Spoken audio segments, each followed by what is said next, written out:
आज की सबसे बड़ी खबर पर हम चर्चा कर रहे हैं। हमारे साथ फॉरेन अफेयर्स कवर करने वाले Sanjeev Trivedi, deputy editor news 24 जुड़ गए हैं। दरअसल आज हुआ ये कि डोनाल्ड ट्रंप प्रेस कॉन्फ्रेंस कर रहे थे और जब जब वो प्रेस कॉन्फ्रेंस करते हैं संजीव, तब तक बवाल कटने लगता है। आज तो अलग ही बात हो गई। बीच प्रेस कॉन्फ्रेंस पर डोनाल्ड ट्रंप एकदम से हड़बड़ा गए और उठकर चले गए। दरअसल एक सवाल ऐसा था जो उनको नागवार गुजरा, लेकिन फिर जवाब उन्होंने ऐसा दिया जिस पर विवाद खड़े हो गए। संजीव, हम चाहेंगे विस्तार से आप दर्शकों को बताएं आज हुआ क्या था। देखिए, आज जो मंगलवार की प्रेस कॉन्फ्रेंस थी, और आप जानती है वहां मंगलवार पहले हो जाता है जी, तो उस प्रेस कॉन्फ्रेंस में उनसे पूछा गया कि आप बार बार ये कहते हैं कि हम दूसरे देशों की तुलना में कोरोना वायरस से बेहतर तरीके से निपट रहे हैं जी। अब ये बात जब वो ट्रंप बार बार ये कहते हैं तो समझ नहीं आता है कैसे रिएक्ट करें उन लोगों को भी जो कि अमेरिका को दूर से ऑब्जर्व कर रहे हैं। 13.5 लाख मामले वहां पर, 80,000 से ज्यादा मौतें, बावजूद उसके ट्रंप कहते हैं। लेकिन अब वो रोज आते हैं प्रेस कॉन्फ्रेंस करने के लिए और वो कहते हैं, तो एक रिपोर्टर ने उनसे पूछ दिया, CBS न्यूज है वहां, उसके रिपोर्टर ने पूछ दिया कि आप इसे एक प्रतियोगिता की तरह क्यों देख रहे हैं, क्यों कहते हैं कि हम अमुक देश से या कुछ देशों से या दुनिया से हम बेहतर तरीके से निपट रहे हैं। आपके लिए ये कोशिशें किसी प्रतियोगिता का हिस्सा तो नहीं हो सकती है। इसी बात पर वो नाराज हो गई और समस्या ये थी कि पूछने वाली अमेरिकी, लेकिन चीन कहां से बीच में कूद गया। जी जी, वो अमेरिकी रिपोर्टर थी पर चीनी मूल की थी वो जी। तो चीनी मूल की जो रिपोर्टर थी उसको देख करके उन्होंने कह दिया कि ऐसा है कि ये सवाल आप चाइना से करिए। अब इस बात पर बहुत नाराजगी हो गई। उसके बाद CNN वाली रिपोर्टर का नंबर था, उसने पूछा ही नहीं। वो चाहती थी कि जो CBS न्यूज वाली रिपोर्टर है चीनी मूल की, वो प्रत्युत्तर दें। उन्होंने प्रत्युत्तर भी दिया और बात आगे बढ़ ही नहीं पाई, घिर गए। और उसके बाद उन्होंने अब्रप्टली तुरंत आनन फानन में खत्म किया और वो चले गए। तो आप देखिए कि चीन एक ऐसे फिक्सेशन के तौर पर प्रधानमंत्री राष्ट्रपति ट्रंप के लिए बन गया है, जिसमें कि हर वार्ता में वो चीन के आसपास चीजों को रखना चाहते हैं। और उनको हर तरह से कोरोना साजिश के रूप में भी चीन से ही उभरता हुआ नजर आ रहा है। वो हमेशा चीनी कनेक्शन बताते हैं इस साजिश का, वुहाना का, कोरोना वायरस का। उसकी एक खास वजह भी हो सकती है। देखिए, कई बार होता है कि there is a method in madness. तो उसमें ये है कि सामने चुनाव है अमेरिका में, नवंबर में चुनाव होने हैं, इतनी बड़ी संख्या में मौत हुई है।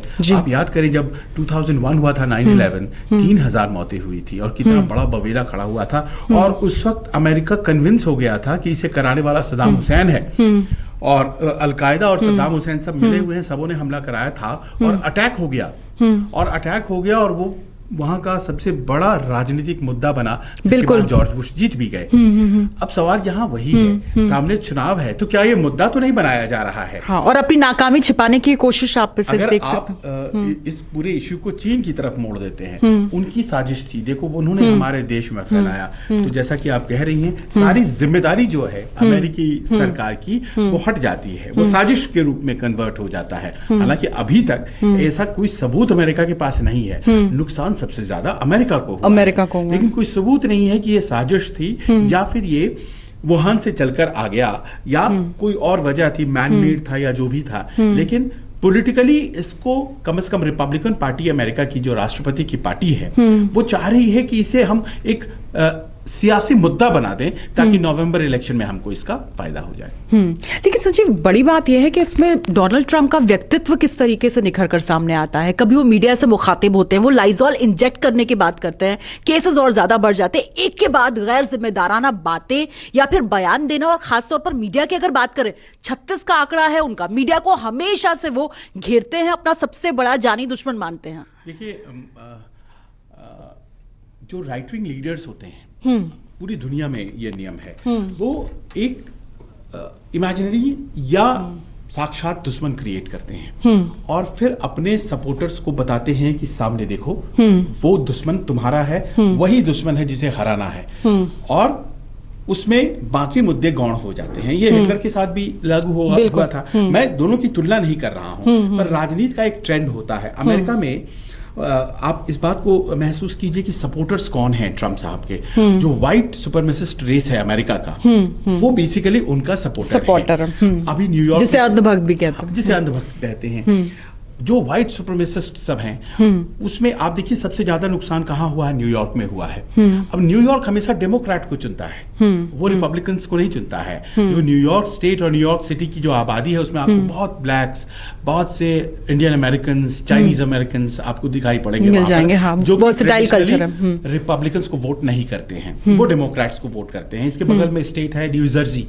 अब न्यू जर्सी में भी वैसी ही आबादी है, वहां भी सबसे ज्यादा नुकसान हुआ, वो भी मरघट में ही तब्दील हो गया, और वो भी मरघट में तब्दील हो गया, लेकिन वहां भी वो डेमोक्रेट्स को ही वोट देता है। तो अब ये दोनों मिलाकर के आधा किस्सा खत्म हो जाता है कोरोना का अमेरिका में। तो नुकसान तो उनके वोट बैंक में नहीं हुआ है ना, वो तो आप सेंध कहीं और लगी है। हाँ, सेंध कहीं और लगी है। तो उनका जो है वो जो वाइट रेसिस्ट मजबूत किरदार जो होता है वहां के वोटर में हुआ है, वो सीधा सीधा अभी भी ट्रंप के साथ है। और एक और कहानी है जो अमेरिका के जानकार लोग सुनाते हैं कि अमेरिका में चीजें सीधी समझी जाती हैं। जैसे अंग्रेजी का उदाहरण दिया जाता है कि अमेरिका में चश्मे को आई ग्लास बोलेंगे, बाकी जगहों पर स्पेक्टिकल्स बोल देंगे या ग्लासेस बोल देंगे, वहां आई ग्लास, एक आई ग्लास होता है, एक आई वॉश होता है। तो उनको जो है आई ग्लास जब तक बोलेंगे नहीं तो वो चश्मा नहीं समझेंगे, वो ग्लास में कुछ और समझ लेंगे, और आई ग्लास उनको बोलना है। उसी प्रकार वो डस्टबिन नहीं समझेंगे, उनको समझाना पड़ता है it's a waste paper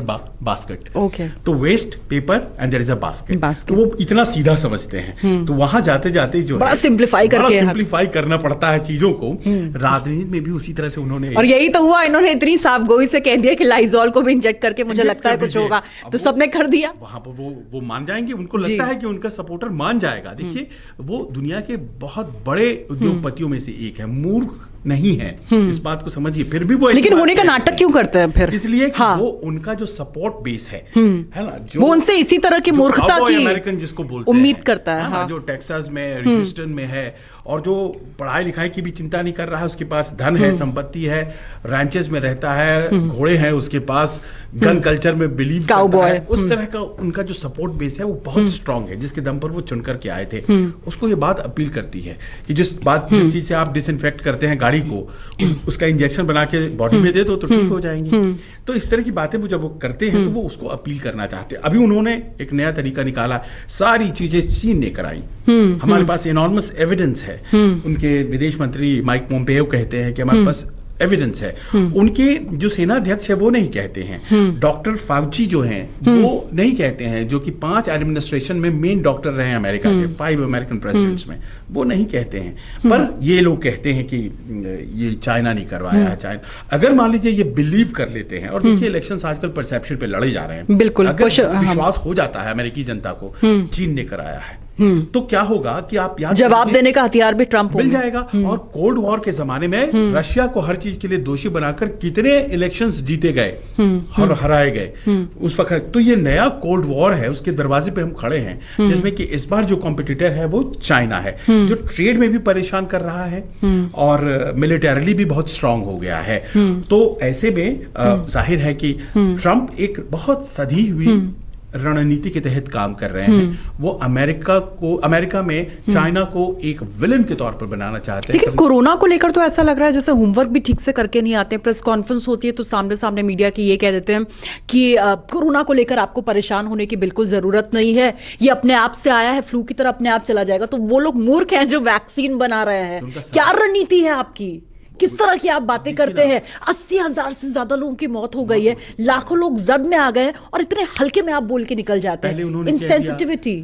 HCQ जो दवा है वो इलाज है, हाइड्रोक्सीक्लोरोक्विन भारत से भी मंगा लिया उन्होंने, हमने दिया। अब आपको लगता है कि वो दवा है, आप तो साइंस में बहुत आगे हैं, बिल्कुल, तो हमने दिया उनको दवा। उसके बाद अब रेमडेसिविर की बात हो रही है, जापान ने भी कह दिया है कि हाँ जी यही दवा है।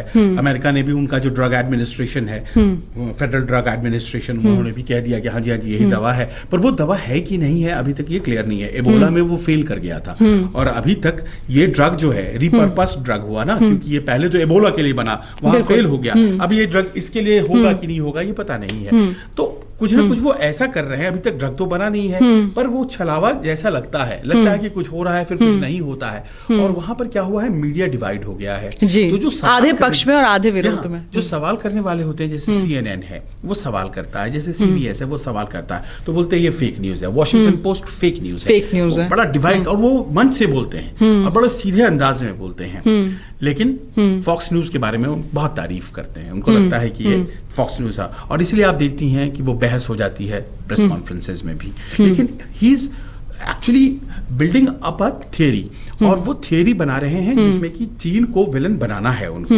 चीन हो भी सकता है विलन, नहीं भी हो सकता है विलन, ये तहकीकात का विषय है।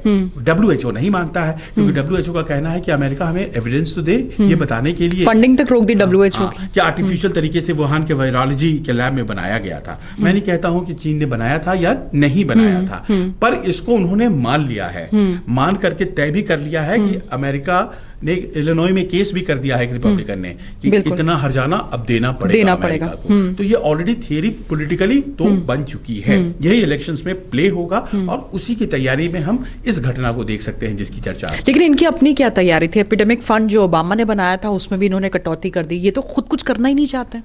अब देखिए, जो ओबामा के विरोधी हैं, सपोर्टर्स हैं, वो इनके विरोधी हैं, तो ओबामा के द्वारा उठाए गए कदम जो हैं वो कैसे इनको उचित लग सकते हैं? डॉक्टर्स लगातार वीडियो पोस्ट कर रहे हैं कि PPEs की कमी है, ये सुपर पावर की हम बात कर रहे हैं, उनकी चर्चा हो रही है। गन लॉबी जहां पर इतनी मजबूत है, हर किसी के पास गन तो होगा, लेकिन खुद को प्रोटेक्ट करने के लिए कुछ नहीं। एंड्रू कुमो वहाँ के न्यूयॉर्क के गवर्नर हैं, तो उन्होंने कहा, एक मैंने उनका वो प्रेस कॉन्फ्रेंस सुना, उसमें उन्होंने कहा कि हमें 30,000 वेंटिलेटर्स की जरूरत है, और मैंने जब वॉशिंगटन बात करा फेडरल एडमिनिस्ट्रेशन में, तो हमें 4,000 भेजा गया है। आप बताइए कि वो कौन से 26,000 लोग होंगे जो मरेंगे, आप तय करें वो। आप समझिए हम किसकी बात कर रहे हैं। न्यूयॉर्क ड्रीम सिटी है वर्ल्ड का, सब लोग एक बार जाना चाहते हैं, देखना चाहते हैं, मैनहट्टन का नाम सुनते हैं, और वो प्रकाश और वो लाइट, और न्यूयॉर्क तो लगता है भारत दुनिया में अगर कोई स्वर्ग है जमीन पर तो ये शहर ही तो हैं। लेकिन कोरोना ने सारी सच्चाइयों को बदल दिया, और आज जब वो त्राहिमाम कर रहा है तो वहां पर तो वेंटिलेटर की कमी है, तो उसको एड्रेस नहीं कर पाएंगे, क्योंकि तैयारियां वेंटिलेटर की नहीं थी, तैयारियां थी मिसाइल्स की। मिसाइल्स धरे के धरे रह गए, धरे के धरे रह गए, सही बात। की जरूरत पड़ी, और ये अदृश्य ताकत आई, और बहुत शौक था हॉलीवुड को अदृश्य ताकतों पर मूवीज बनाने का, सचमुच में वो, और वही चीज होता हुआ नजर आ रहा है, हो गया। और देखिए नतीजा, उसके सामने अमेरिका ढह गया। गोलपोस्ट के आप शिफ्ट कर रहे हैं हर दिन डोनाल्ड ट्रंप, वो बड़े निश्चित तरीके से चीन को विलन बनाने की तरफ बढ़ रहे हैं, और चीन कहीं ना कहीं उस ट्रैप में आ रहा है। अब देखिए, उनकी लड़ाई चीन से तो है नहीं, यहाँ भी समझना पड़ेगा, उनको इलेक्शन चीन से नहीं लड़ना है, उनको इलेक्शन लड़ना प्रतिद्वंदी से, डेमोक्रेट्स में जो बाइडेन है। अब बाइडेन चाइना ऐसा करके कैंपेन वहां शुरू हो रहा है, और बाइडेन को या तो चीन का विरोध करना पड़ेगा, जैसे कि भाई हाँ सचमुच तुमने किया है, जैसे ये कर रहे हैं, तो फिर वो आपने इसका मतलब ट्रंप की लाइन ले ली, तो ट्रंप तो पहले से ले रहे हैं, तो फिर आपको क्यों हम वोट करें। और अगर आपने चीन का सपोर्ट कर दिया और कह दिया कि नहीं जी अभी तो ऐसा नहीं कोई सबूत आया है, तो आप तो देश के खिलाफ चले गए, फिर तो आप देशद्रोही हैं, फिर आपको वोट कैसे दे। तो बिल्कुल ऐसा लग रहा है जैसे मोदी से तो इम्प्रेस होते ही उन्हीं के रास्ते पे चल रहे हैं, वो पाकिस्तान ये चीन।